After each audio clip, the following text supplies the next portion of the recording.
Assalamualaikum warahmatullahi wabarakatuh.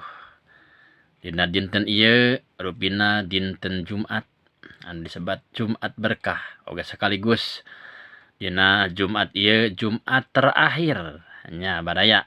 Jumat terakhir urang ngalaksanakeun ibadah saum dina taun ieu. Mudah-mudahan ibadah saum urang ditampi ku Allah Subhanahu wa taala. Oge urang sing tiasa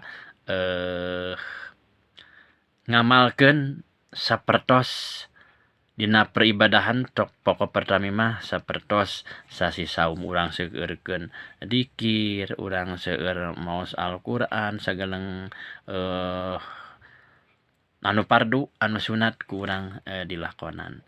Mudah-mudahan urang sing tiasa meningkat dina sasih-sasih anu baris dongkap. Ieu sing ngajantenkeun berkaca dina pengalaman urang dina anggoning ngajalankeun ibadah saum. Urang mung sakadar sanes ngajaga lapas sareng dahaga, nanging urang tiasa mengkek hawa nafsu anu baris ngabalukarkeun kana batana saum. Kituna urang sakali deui urang sing tiasa ngajalankeun nyaeta dina sasih-sasih anu saterasna di luar sasih Ramadan. Tah kitu pangijanya ti Abah mah. Assalamualaikum warahmatullahi wabarakatuh.